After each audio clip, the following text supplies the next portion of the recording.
Ladies and gentlemen, welcome to the beautiful France. We got lucky today with the lovely weather and also a lovely car next to us. This is the new Porsche Macan and it comes in two different flavors. We have the Porsche Macan 4 and the Porsche Macan Turbo. It comes in this lovely color as well, which I think is absolutely amazing. And if you're someone like me who needs to get the best of things, then this is probably the one that you go for, the turbo version. But if you're someone else who maybe are conservative, you don't need all the maximum speed that this brings, then you might want to go for the Macan 4. But regardless of which one you go for, they're both amazing to drive, lovely car. We're going to talk about the design, talk about the interior as we always do, talk about some of the tech as well, because this is packing a lot of that, and also take it on the road and see how well this drives and talk about the driving dynamics and so on and so forth. Starting with the design, we have this lovely front end of the car, which looks fantastic. It's very bold. It looks like something that's going to perform very well. It looks fast. It looks beast mode when you ask me, but also at the same time, when you're not driving fast or anything like that, it still looks very good. In fact, it has a lot of Porsche design DNA all around the car, and it reminds me of the Taycan in many ways. In fact, someone called it a Taycan SUV, which I wouldn't knock them for saying it at all. We have this 4 LED lights on the front there. We have another matrix LED lights, which is optional. We've got the air curtains on the side here, which allows for better aerodynamic and better drag as well. So we're looking at 0.25. We've got the flat center bonnet there, which allows for that airflow as well and aerodynamic nature of the car. This big front splitter on the front as well with the ADAS system just on the front at the bottom area. And this is active as well, so this flaps will open and close depending on what you're doing and what speed you're going at and stuff like that. Again, helping with the drag coefficient and the aerodynamic nature of the car. But that's the front end in a nutshell. It looks fantastic. Let me know what you think in the comments below. Over on the side, starting with the wheels, here we have 22-inch alloys, which is optional as well. So you can have this with 20 inches standard. You have different wheel designs as well that you can pick from, which is fantastic. And then we'll move further to the side. We have this little dent that goes on the side, little dink, little crease. And also this bit here comes with that black finishing on there as well. There's also different finishing you can have here. You have the color-coded one on this particular version. You can have carbon. You can spec it to do different things, up to you.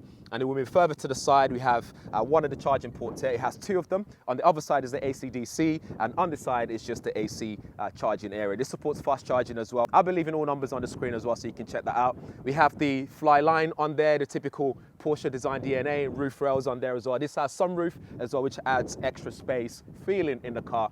And also, the door itself is frameless as well. Again, just saving weight in some sort of shape or form, I guess. And it's just really nice. It has that coupe sort of look when you look at the side. It looks compact, but at the same time, it's very spacious. This is actually a longer wheelbase compared to the predecessor. It's slightly lower as well, but it just offers longer and bigger space in the car. Over on the back, everything looks very sporty. We have the active spoiler, which goes up and down depending on what speed you're going at or what mode you've got it in. You can also activate it manually as well, which is what I've done here. We've got the 3D Porsche logo, a light bar that goes all across the back. We've got the turbo badge on there as well. We've got this fake air curtain sides, which doesn't go anywhere, does nothing. And a big diffuser on the bottom as well, just adding to that sporty look and feel of the car. I think it looks fantastic on the back, just as it is on the side and the front. It's just a really nice proportion just all around the car. We have a big boot space as well. You can also lift the bottom half of the boot space, but because this is spec'd with a bigger speaker system, we can't really utilize that space. But we have a big frunk on the front, which is I think around 85 liters, which means you can store your cables on the front and you don't have to worry about that. And like I said before, on the other side we have a charging port as well for AC/DC, which is also gesture control. So it's electronically controlled, so it kind of slides to the side, which looks pretty cool. But it's slower. But probably something else that could break, but who knows, that's a long-term thing to think about. But overall, I think it looks fantastic all around the car, really nice proportions. It's got that coupe-esque sort of look. The color's fantastic, with loads of options available in the turbo version as well. So I think overall, it's a really good looking car. So over on the inside, again, the level of premiumness in here is very nice. It just feels very premium. There's like carbon sort of materials used all around the car. We have Bose sound system in here. There's plenty of knee room as well for someone like me who's 5'11", and with the seat, actually, this is a bit far back, so you still get plenty of knee room even with that. Plenty of space to tuck in your feet as well. Headroom is fantastic, and you get this sunroof on there as well that span all the way across to the back, which means you get more lighting in here, which again, it helps with the feeling of the car, the spaciousness in the car. We have two USB-C ports down here. You can also control the climate control, the heated seat for the passengers at the back, using the controls that's situated at the back here.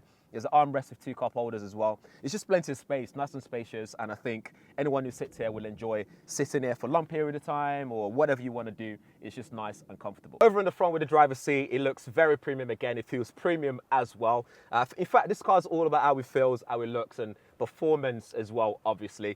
And I love all the material that's used in here, all the leather material. The roof has got this Alcantara finishing. It just feels nice and premium. If you're paying the sort of price this car costs, you expect that level of premiumness in here. You've got plenty of buttons in here to control things like your climate controls there, volume controls there. This area here itself is really nice, but the nature of it, the finishing, is going to attract a lot of fingerprints. So if you're someone who hates that, be prepared for that. You have a 15 watts wireless charging here as well, which is also cool, which I'm happy they've done that, because you know what iPhones are like when it gets hot whilst charging.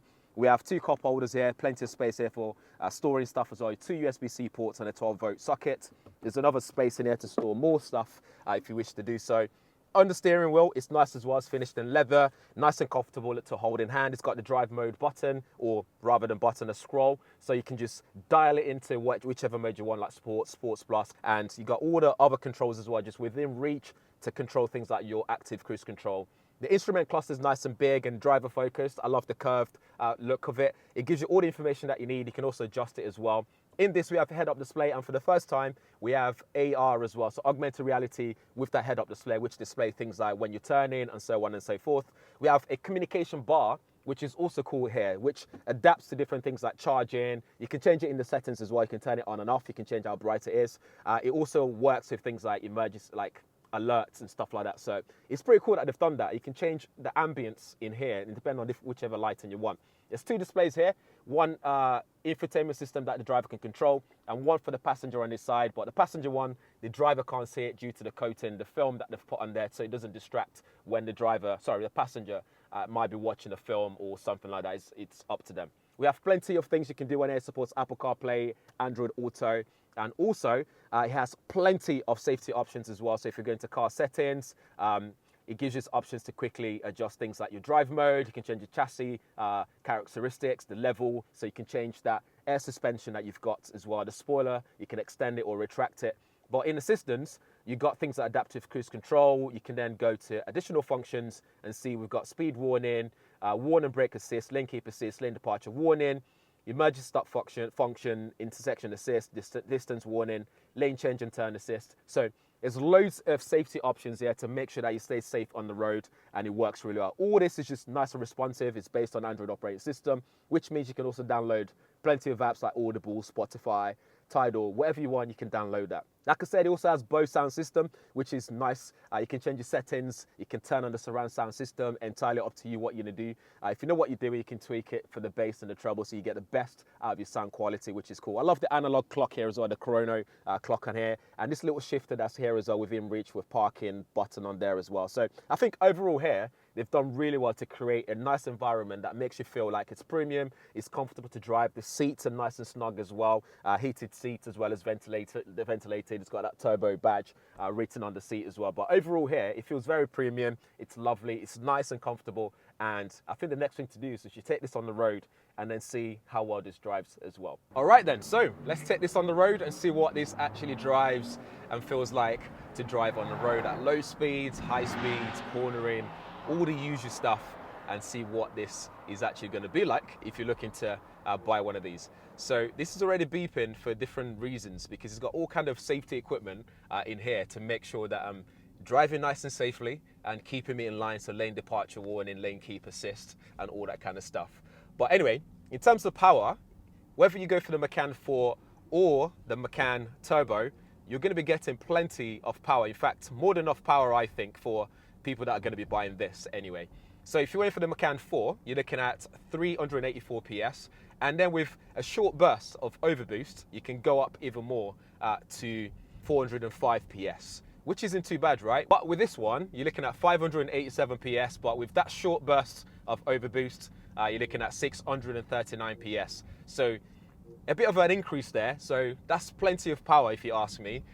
So as well as, like I said, as well as being a good looking car and with all the premium and premium features and looks and stuff, you're getting a lot of power as well to whiz around the streets, whiz around the motorway, wherever you go in, you got enough power to get you around. And then when it comes to that 0 to 100 kilometer per hour figure, you're looking at 5.2 seconds for the Macan 4 and 3.3 seconds for the Macan Turbo. For the torque, you have plenty of torque as well. We have 650 Newton meters of torque for the Macan 4, and the Macan Turbo is 1,130 Newton meters of torque. So plenty of torque in this thing. So you can put your foot down, pushes you to the seat, and you get plenty of fun. You can have a lot of fun in this car, man. Plenty of power, plenty of torque. And for top speed, you're looking at 220 kilometers per hour for the 4 and 260 for the Macan Turbo. So again, plenty of speed on the top end as well. So fill your boots, just go wild, man. There's a lot of stuff there to have fun with when it comes to this. And the thing about this is when you're driving slowly like this, there's energy recuperation as well when you're braking, and it pumps a lot of power back that's otherwise wasted as well. So more power than ever. That's 240 kilowatts has been regenerated back, but that takes into account things like the state of charge and also the temperature and all that kind of things that you have to consider. But that's still a lot of power that's being regenerated or recuperated back. Porsche said it basically means 98% of the energy is being put back that would have been wasted on everyday use. And in terms of the quoted WLTP range, you're looking at 591 kilometers for the Turbo and 613 kilometers for the Macan 4. So again, remember at the start I was saying, like, it depends what your lifestyle requires. So if you don't need all that 3.3 seconds 0 to 100 kilometers per hour thing and the top end speed and all that stuff and all that enormous amount of torque, you can just go for the Macan 4 because you get longer range as well and still get enough speed. 5.2 seconds is not too shabby at all. Like I said, you just have to consider those things. But if you're someone like me, like I said, don't listen to me. If you're someone like me who wants the best of the best, then obviously I'm going to go for the Turbo because again, the range is still pretty much there. I mean, 591 kilometers is not too bad at all combined. So that's something to consider. If you would do that in the real world, that's a totally different story. But I don't have this long enough to be able to test that and put that to the test and see if it actually achieves anything closer to that. But from experience, I reckon you'd be able to get, if they're quoting 591-ish, then I reckon you'd be getting 450, 480 on a good day of range, which is, to be fair, is still not too bad at all. To help with things like agility and comfortable ride and all that stuff, this is actually 140 millimeters lower in terms of center of gravity compared to the predecessor. And you get a bunch of technology in here that allows for agility as well. So for example, the rear axle also turns in as well. And with that just means, we're going the right way there. So with that just means that when you're cornering, for example, it's better. When it comes to things like to turn in circle, it's much better as well, especially for a big car when you're going to be parking and all that kind of stuff. You've got parking sensors and cameras and all that equipment to help you park safely. But it also helps to have something that means when turning, it's not too strenuous or just a big job for you to be able to do that in a big car. Elsewhere, we have the new Porsche Active Suspension Management System with 2-valve technology, so it's very quick. You have Porsche Traction Management as well. You have Porsche Torque Vectoring Plus, like I mentioned already, with the rear axle steering and stuff like that for the first time in a Macan. And the car delivers basically just a broad spectrum of things, a good balance between comfort and performance as well. So with all that being said, we've mentioned a bunch of technology equipment and all these things that it can do, like numbers and stats. What does that actually mean in the real world? So let's start with the steering. I think the steering ratio is very good as well. There's not a lot of turning to get the directness with the road and the way that the tires feel on the road. It just feels really nice and direct and just engaging, which is really good. It's nicely weighted as well, so it's not too soft. It doesn't feel too heavy as well, so that's reassuring, which I really like. I don't like too soft steering, but that's a preference thing. You can switch the driving mode on here, which makes things react differently, so the chassis and the steering and stuff like that. So we have a drive mode button on the steering here, which you can literally just rotate, dial it, and you can go between normal, sport plus, and you can even turn on the sound as well. And you've got this communication light that reacts to every time you change the driving mode, which is something that's really cool that they've done. I like that reacts to all that stuff. But yeah, you have different drive modes that you can adjust here. You can even adjust that tail spoiler as well, to allow you to have different, experience on different drive modes, whatever you're doing, whether you're driving on the motorway. It might give you better downforce and aero, who knows. But in terms of the way that it drives, it just handles corners really well, thanks to that rear axle turning as well, the torque vectoring, all this technology that they've employed to make sure that you can have better agility on the road. It's nimble as well, even for such a big, heavy car. By the way, this can tow 2 tons as well on the on the back, which is not bad at all. Again, adds to the practical element of it. So if you're going to go on holiday with your caravan, you'll be able to tow your caravan, for example. If you're going to tow like a, I don't know, some extra things, a trailer behind you, you'll be able to tow that with you as well. So again, it just ticks so many boxes for me, and the driving experience is just fantastic. Whether it's turning, whether it's cornering, whether it's on the straight roads, it's just nice and comfortable. It just almost just glides, and it's just a nice feel in the car. So if you're looking for all these things in a car, this ticks all those boxes for you, so you don't have to worry about things like that at all. And in here as well, this AR display thing, I think it works for us. It's not a gimmick at all. It actually helps with keeping the eyes on the road and making sure you don't miss your turning, for example. And it's the equivalent of what they said, like up to like 87-inch TVs, the largest there is in cars as far as I'm aware. And with that just means it's very visible. Even in this bright sunlight situation, I can easily see what I'm doing. I can see the road clearly in terms of all those signs there, and it's nice and bright with the head-up display. Basically, visibility is good in the car as well. When cornering, for example, there's minimal body lean, there's hardly anything there. Going over speed bumps, it's just nice and comfortable. It just does a really great job at being that car that's comfortable but also gives you the performance. So let's do this roundabout here, for example. Turning circle.